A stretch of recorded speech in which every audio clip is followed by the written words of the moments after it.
Hello everyone, welcome back to Market Meridian, your trusted guide for in-depth market analysis, institutional flow tracking, and strategic investment insights that actually move the needle for your portfolio. If you've opened your trading platform over the past few trading sessions, I know exactly what you're feeling: hesitation, doubt, maybe even a little fear. The market isn't crashing, but it's not rallying either. It's like it's entered a quiet hibernation phase, and that ambiguity is eating at a lot of retail investors right now. Let's be real, look at the NASDAQ. For months, it's been the leader of this tech-driven rally, but lately, it's stuck grinding sideways at these elevated levels, unable to break out decisively. No new highs, no clear direction. And then there's the Russell 2000, the index that's widely regarded as the most accurate barometer for small-cap and mid-cap equities, and a telltale sign of overall market breadth. It's looked even weaker, struggling to maintain upward momentum, sliding into a corrective structure, and leaving retail investors wondering if this is the start of a bigger drop. Naturally, when you see those red candles, that downward pressure, and that lack of momentum, your first instinct might be to exit, reduce risk, or stay on the sidelines. That's human. We react to emotion, to price action, to surface-level volatility. But here's the thing, at Market Meridian, we don't follow the crowd. We follow the smart money, or the big institutional capital that moves markets over weeks and months, not days. The money that doesn't panic when everyone else does. And today, I'm delivering a critical message that could change how you trade over the next 60 days. While retail investors panic sell or freeze up, institutions are quietly building positions. This is not a random market pullback. In today's video, we're going to pull back the curtain on what's really happening here. We'll uncover the real logic behind this apparent market weakness, why it's not a warning sign, but a rare opportunity.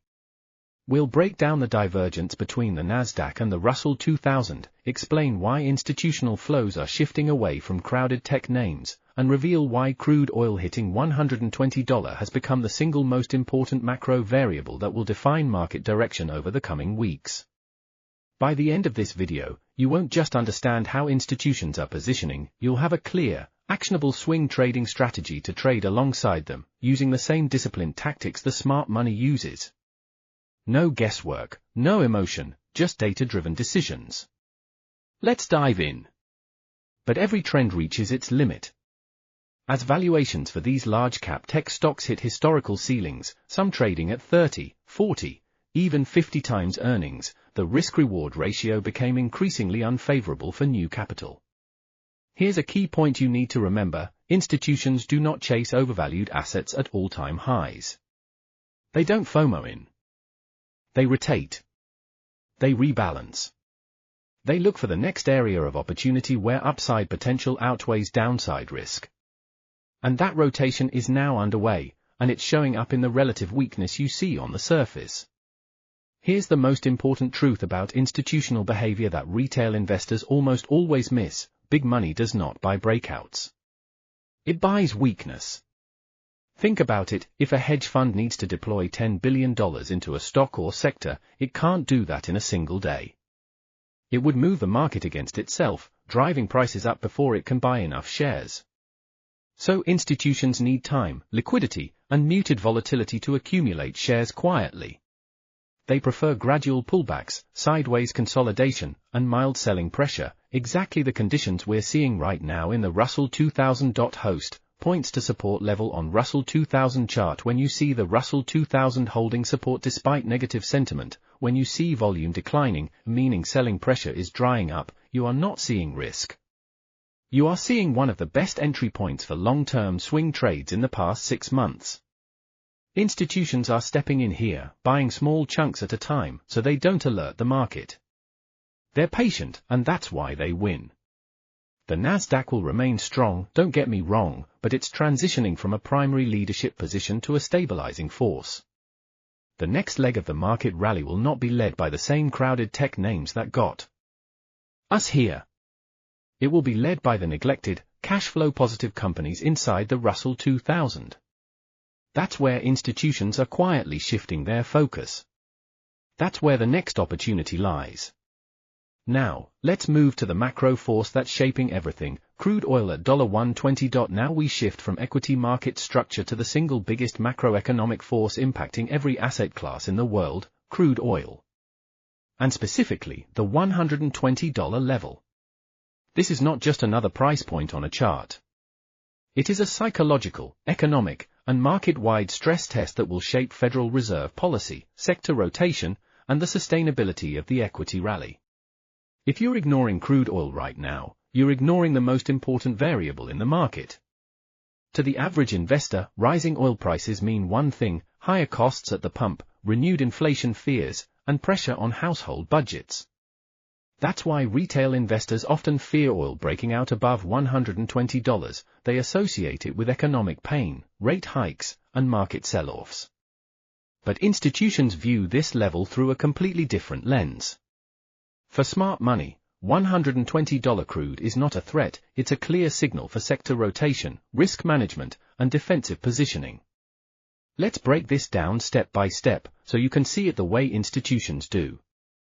First, $120 crude reinforces strength in the entire energy sector, one of the few areas that can act as a hedge when technology and growth stocks face valuation pressure. Energy. Companies, oil producers, refiners, services, midstream, generate strong cash flow, pay consistent dividends, and perform well in inflationary environments. They're not dependent on AI hype or low interest rates, they're dependent on real demand for energy, which isn't going away anytime soon. Institutions are already increasing their allocations to energy assets as a portfolio ballast, something to hold when tech pulls back, so their overall portfolio doesn't take a hit. Second, $120 crude directly impacts inflation expectations. If oil sustains above this level, input costs rise across the board: manufacturing, plastic, chemicals, transportation, trucks, ships, airlines, agriculture, fertilizer, fuel for farm equipment, and consumer goods, everything that gets shipped. This could delay Federal Reserve rate cuts, force the Fed to maintain a hawkish stance, or even reopen discussions about additional policy tightening. While this sounds negative on the surface, institutions use this uncertainty to their advantage. They rotate into defensive, necessity-based assets that can outperform in a slower growth, higher inflation regime, things like energy, consumer staples, and utilities. Third, and most importantly, $120 oil acts as a natural hedge against tech sector drawdowns. As large-cap growth faces headwinds from valuation compression, remember those high P/E ratios we talked about. Energy and commodity-related sectors can absorb capital and keep broader indexes supported. In other words, $120 crude is not a threat to the market, it is a rebalancing mechanism. It's forcing capital out of crowded, overvalued areas and into underowned, undervalued areas. Institutions are not worried about $120 oil. They are prepared for it. They are positioning for it. And they are using it to shift capital from overcrowded growth to underowned value and commodity-related sectors. The key takeaway here is simple: volatility in crude oil is not a reason to exit the market. It is a reason to rotate like an institution.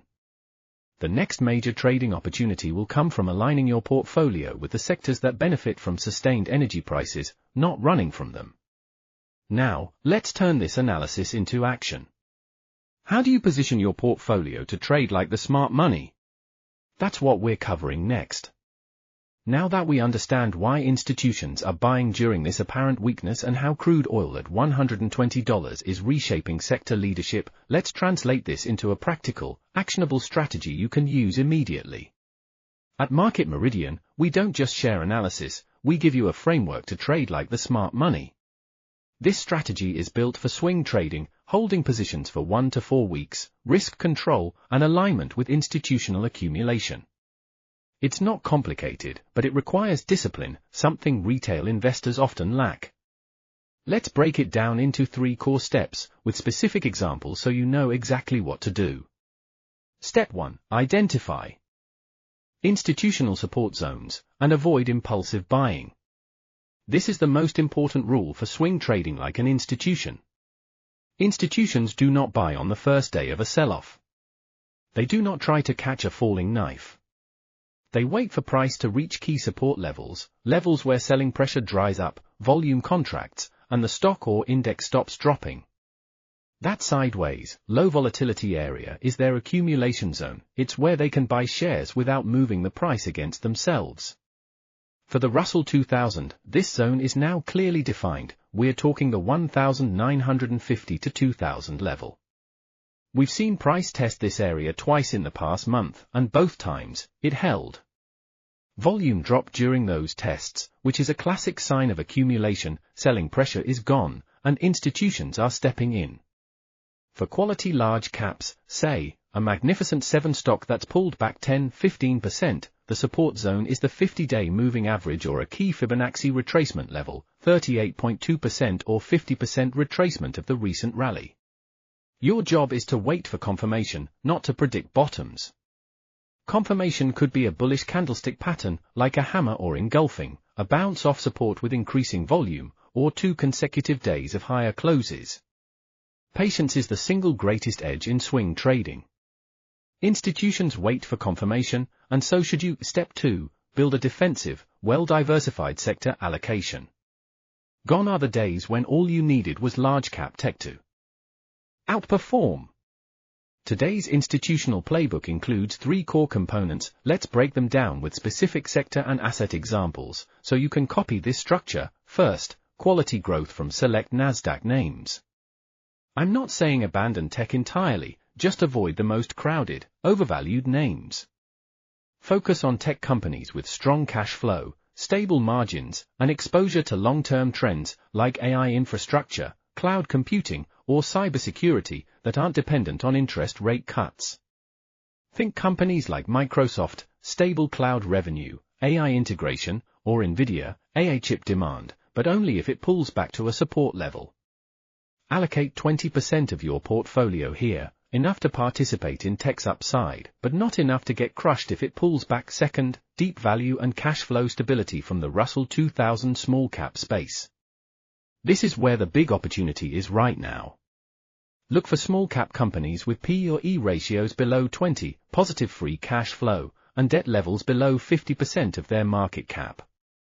Focus on sectors that benefit from economic resilience, industrials, regional banks, with strong balance sheets, and small-cap healthcare, generic drugs, medical devices.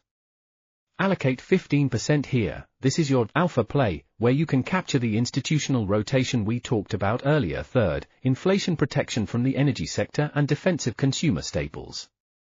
For energy, allocate 25% to a mix of large-cap oil producers, Exxon, Chevron, stable dividends, strong cash flow, and midstream energy companies, pipelines, storage, steady revenue, low volatility. For defensive consumer staples, allocate 20% to companies with strong pricing power, businesses that can pass cost increases to customers and maintain margins even when inflation resurfaces. Think Procter & Gamble, household goods, Coca-Cola, beverages, or Walmart, essential retail. This balance, quality growth, small cap value, energy, and consumer staples, allows you to participate in upside while protecting against short-term volatility from crude oil or tech pullbacks. Step 3, maintain cash and liquidity, especially during crude volatility. The biggest mistake retail investors make is deploying all their capital at once, all in on a single trade or sector. Institutions never do that. They always keep dry powder, cash on the sidelines, so they can take advantage of new opportunities when they arise. In an environment where crude oil can swing sharply, we've seen $5 to $10 moves in a single day, and sentiment can shift quickly. Cash is your safety net. Aim to keep 20% of your portfolio in cash at all times. This way, if the Russell 2000 drops further to a better support level, or if a quality energy stock pulls back, you have the capital to buy more at a better price. It also means you're not forced to sell other positions at a loss if you need to cover unexpected expenses or take advantage of a sudden opportunity. Bonus tip: use stop-loss orders to manage risk like an institution. Institutions don't let losses spiral, they cut their losses quickly and let their winners run. For swing trades, set a stop-loss 5 to 7% below your entry point. For example, if you buy a Russell 2000 small cap stock at $50, set your stop loss at $46.50 to $47.50. This limits your downside to a manageable level, while allowing the stock to move higher if it breaks out of the accumulation zone. And when the stock moves in your favor, say 10 to 15% higher, trail your stop loss to lock in profits. This way, you're protecting your gains while giving the trade room to run. Let's wrap this up with a quick recap, so you leave with clarity. The market's hibernation is not a sign of trouble, it's a controlled environment where institutions are buying undervalued assets. The divergence between the NASDAQ and Russell 2000 is a rotation, not a collapse. $120 crude is a rebalancing mechanism, not a threat. And by following the three-step strategy, waiting for support zones, building a diversified portfolio, and keeping cash on hand, you can trade alongside the smart money, not against it. If you found this analysis helpful, hit the like button, subscribe to Market Meridian, and turn on notifications. We're dropping weekly institutional flow updates and swing trading strategies to help you stay ahead of the crowd. Leave a comment below. Are you positioned in small caps or energy right now? Or are you waiting for more confirmation? I read every comment, and I'll respond to as many as I can. Remember, retail investors react to price. Institutions anticipate it. By understanding their behavior, their rotation, and their strategy, you can turn market ambiguity into opportunity. Thanks for watching, and we'll see you in the next video.